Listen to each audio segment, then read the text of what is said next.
Hello, কি অবস্থা সবার? আশা করি তোমরা সকলেই ভালো আছো। আজকে আমরা শিখব লিটারারি ডিভাইস।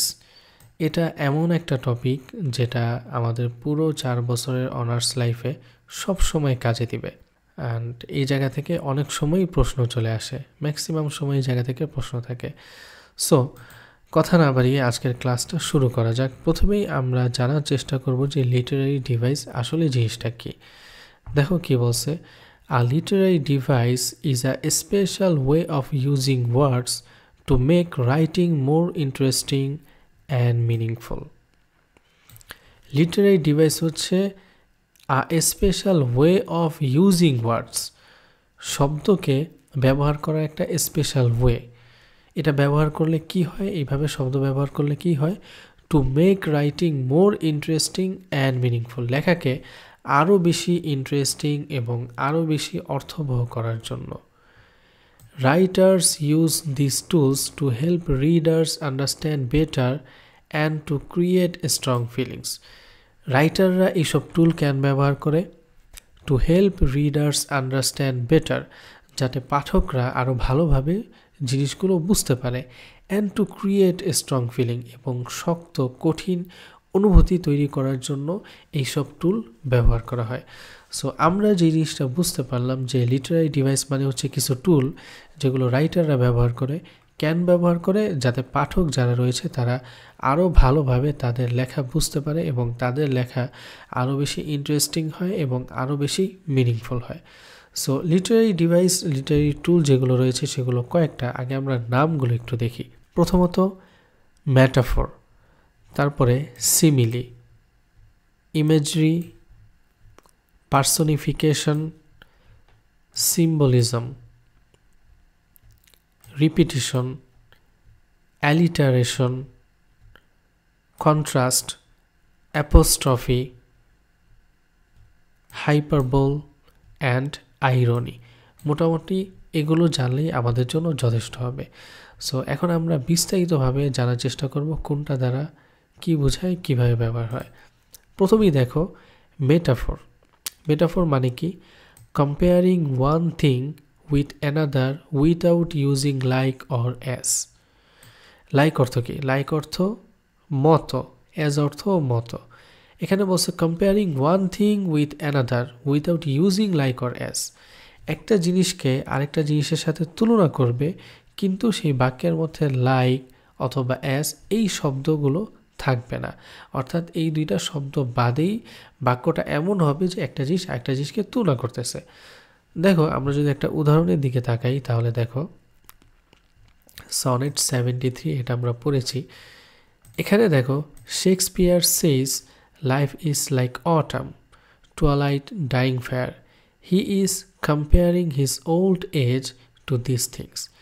সনেট 73-তে শেক্সপিয়ার তার জীবনকে লাইক অটাম, শরৎকাল, টুয়ালাইট, গোধূলি বেলা, অ্যান্ড ডাইং ফায়ার, এবং মৃতপ্রায় যেই আগুন তার সাথে তুলনা করেছেন। এবং এই তুলনা করার সময় তিনি যে লাইনগুলো ব্যবহার করেছেন সেই লাইনে কিন্তু কোথাও লাইক বা অ্যাজ তিনি ব্যবহার করেন নাই। আর এগুলোকে তিনি কার সাথে তুলনা করেছেন? He is comparing his old age to this things. তার যে বার্ধক্যের যে বয়স, সেই বয়সকে তিনি অটাম, টুয়ালাইট, ডাইং ফায়ার এগুলোর সাথে তুলনা করেছেন। টু হেলেনেও আমরা দেখতে পাই Helen's beauty is compare to Nicean boats that carry travellers safely home, her beauty gives comfort and peace. আচ্ছা, হেলেন, টু হেলেন এই কবিতার মধ্যে আমরা দেখতে পাই যে কবি হেলেনের সৌন্দর্যকে নিশিয়ান বোটস, যেই প্রাচীনকালে যেই জাহাজগুলো রয়েছে তাদের সাথে তুলনা করেছেন, যেই জাহাজগুলো এক স্থান থেকে আরেক স্থানে যাত্রীদেরকে নিয়ে যায়। এখানেও কিন্তু লাইক অথবা অ্যাজ এই দুইটা শব্দ ব্যবহার না করেই তুলনা করা হয়েছে। তারপরে রয়েছে সিমিলি। সিমিলি মানে কি?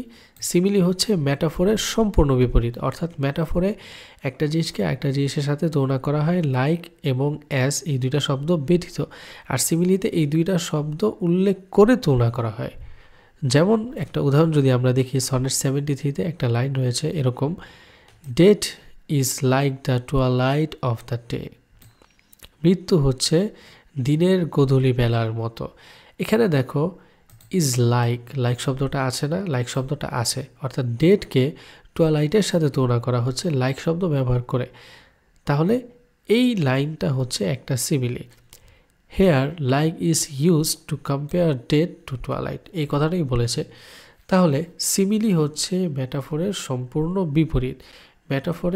মেটাফোর এবং সিমিলি দুইটা জিনিসের মধ্যেই, দুইটা টুলের মধ্যেই একটা জিনিসকে আরেকটা জিনিসের সাথে তুলনা করা হয়। তবে পার্থক্য এইটুকুই, মেটাফোরে লাইক অথবা অ্যাজ এই দুইটা শব্দ ব্যবহার করা হয় না, আর সিমিলিতে এই দুইটা শব্দ ব্যবহার করা হয়। পরের টুলে আমরা যদি যাই তাহলে দেখো এখানে রয়েছে ইমেজরি। ইমেজরি কি? Words that create strong pictures or feelings in our mind, এমন কিছু শব্দ যেগুলো আমাদের মাইন্ডে পিকচার তৈরি করে, অনুভূতি তৈরি করে। তাহলে ইমেজরি মানে হচ্ছে আমরা যখন কোনো কিছু পড়ব সেখানে এমন কিছু শব্দ থাকবে যে শব্দের মাধ্যমে আমাদের মাথায় কোনো একটা জিনিসের পিকচার ভেসে উঠবে, কোনো একটা ইমেজ ভেসে উঠবে। উদাহরণ দিয়ে আমরা যদি একটু দেখি তাহলে দেখো সনেট 73-তে রয়েছে yellow leaves that fall from trees. এই বাক্যের মানে হচ্ছে ইয়েলো লিভস, সবুজ পাতা, দ্যাট ফল ফ্রম ট্রিস, যা গাছ থেকে ঝরে পড়ে যায়। এই লাইনটা দ্বারা কি বোঝানো হয়েছে? Shows autumn old age. এই লাইনটা দ্বারা আমরা শরৎকালকে বুঝি, বার্ধক্যজনিত বয়সকে বুঝি। অর্থাৎ যখনই এই লাইনটা আমরা পড়লাম তখন আমাদের সামনে, আমাদের মাইন্ডে শরৎকালের একটা চিত্র ভেসে উঠলো। এটাই হচ্ছে ইমেজরি। ইকো, এই কবিতার মধ্যে আমরা যদি দেখি shadows of the night, we can imagine quite lonely night. এই ইকো, এই কবিতার মধ্যে শ্যাডো অফ দ্য নাইট দ্বারা এমন একটা অবস্থার কথা বলা হয়েছে, উই ক্যান ইমাজিন, যেই লাইনটা পড়ে আমরা ইমাজিন করতে পারি, অনুভব করতে পারি কোয়াইট লোনলি নাইট, শান্ত একাকী রাত। টু হেলেন, এখানে রয়েছে হেনসিয়ান্ট হেয়ার, অ্যাগেট ল্যাম্প, উইন্ডো নিচ, we can see Helen clearly in our mind.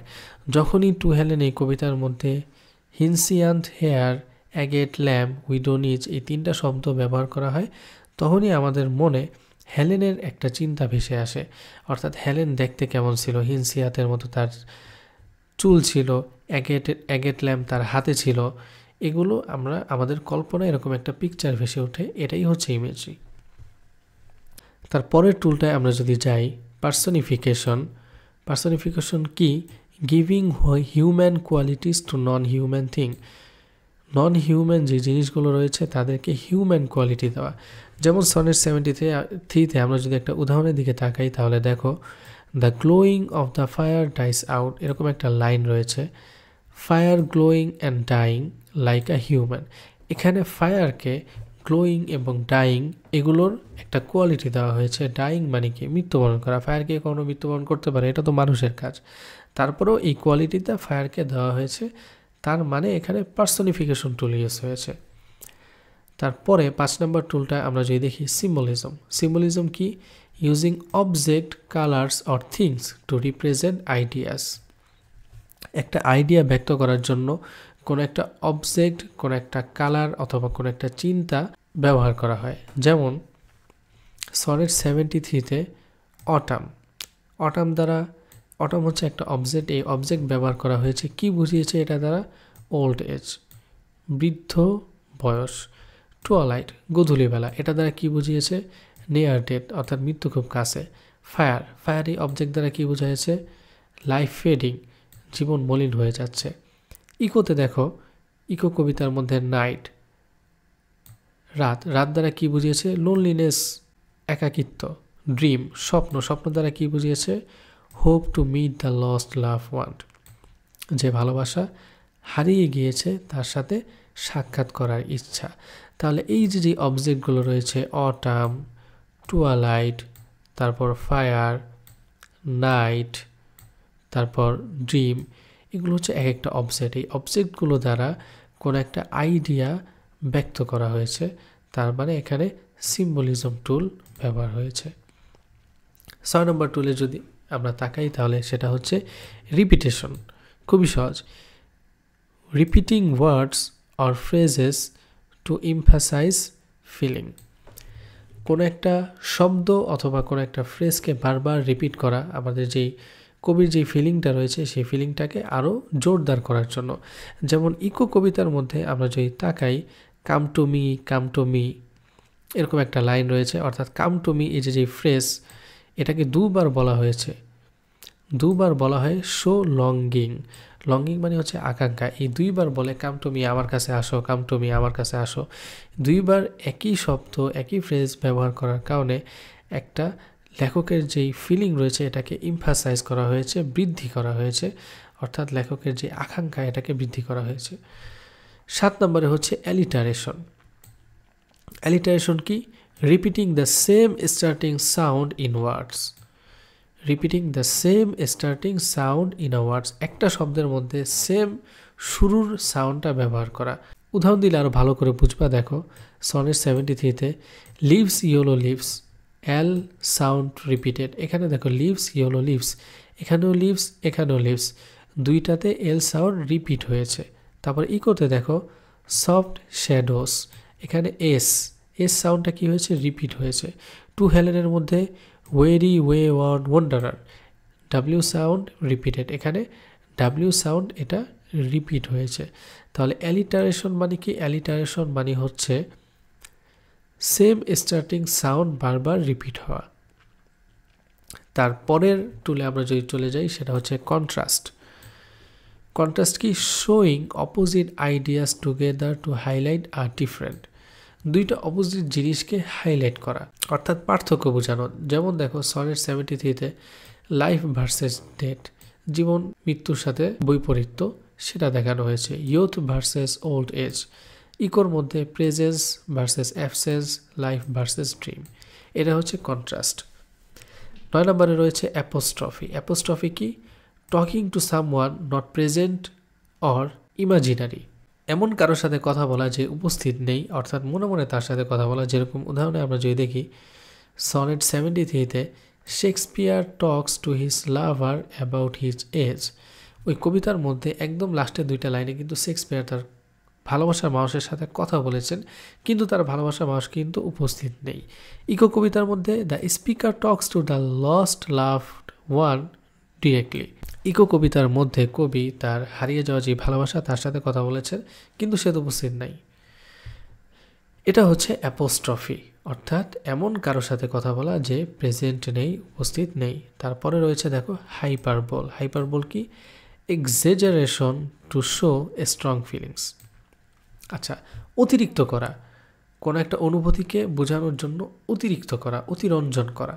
যেরকম টু হেলেনের মধ্যে রয়েছে কি? দেখো হেলেন্স বিউটি, হেলেন্স বিউটি নিয়ে বলা হয়েছে brings me home from desperate seas, exaggerates her effect. আচ্ছা, হেলেনের বিউটি সম্পর্কে টু হেলেন এই কবিতার মধ্যে বলা হয়েছে brings me home from desperate seas, desperate যেই সমুদ্র, এই সমুদ্র থেকে আমাকে হেলেনের সৌন্দর্য বাড়িতে নিয়ে এসেছে। এটা কি সম্ভব? এটা তো সম্ভব না, কারো সৌন্দর্য তো কাউকে কোনো যাত্রা থেকে ফিরিয়ে আনতে পারে না। তারপর এটা বলা হয়েছে এখানে হাইপারবোল ব্যবহার করা হয়েছে, বোঝানো হয়েছে, অতিরঞ্জন করা হয়েছে হেলেন যে আসলেই খুবই সুন্দরী, এটা বোঝানো হয়েছে। তারপরেই রয়েছে একদম আজকে ক্লাসের সর্বশেষ যেই টুল সেটা হচ্ছে আইরনি। আইরনি মানে কি? Saying the opposite of what you mean often to make a point, অর্থাৎ তুমি যেটা মনে মনে ভাবতেছো, তুমি যেটা উদ্দেশ্য করতেছো সেটা না বলে অন্য একটা বলা।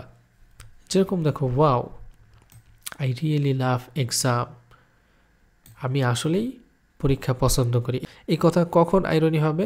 যদি মনে করো তুমি পরীক্ষা দিয়ে খুব খারাপ একটা রেজাল্ট করেছো, তারপর তুমি বলতেছো wow I really love exam, আমি পরীক্ষাকে ভালোবাসি। এটা কি? তুমি বিপরীত একটা জিনিস বোঝাচ্ছ যে তুমি এক্সামকে ভালোবাসো না, কারণ তুমি এক্সামে খারাপ মার্ক পেয়েছো। তুমি যদি কোনো মেয়েকে জিজ্ঞাসা করো যে তুমি কি রাগ করছো, সে যদি বলে যে না আমি রাগ করি নাই, তার মানে ওই মেয়ে কিন্তু রাগ করছে। অনেক সময় দেখবা এই জিনিসটা আমার ক্ষেত্রে হয়, ফ্রেন্ডসদের মাঝে যখন কোনো ঝগড়া লাগে, তখন কেউ একজন রাগ করে বলে যে হ্যাঁ এই জিনিসটা আমি মানছি, আমি সরি বললাম, তো আমার তো ভুল হয়েছে। এই যে অনেক জোরে জোরে বলে যে আমার ভুল হয়েছে আমি মানছি, এটা কি আসলেই মানা? ও তো এই জায়গায় আইরনি ব্যবহার করলো, ও তো আসলে মানে নাই। ও যদি মানতো তাহলে সুন্দরভাবে বলতো যে হ্যাঁ আমার এটা ভুল হয়েছে, আমি এটা মানছি। সো আইরনি আমাদের জীবনে অনেক বেশি ব্যবহার হয়। শুধু আইরনি না, আজকে আমরা যেই টুলগুলো পড়লাম, লিটারারি যে ডিভাইসগুলো আমরা পড়লাম সেগুলোই প্রত্যেকটাই আমাদের জীবনে খুব বেশি আমরা ব্যবহার করে থাকি, কিন্তু এতদিন হচ্ছে আমরা এই নামগুলো জানতাম না। সো আজকের পর থেকে আশা করি তোমাদের লিটারারি ডিভাইস, এই লিটারারি টুলসগুলো নিয়ে আর কোনো ঝামেলা থাকবে না। আজকের ক্লাসটা আমরা এখানেই শেষ করছি। টাটা।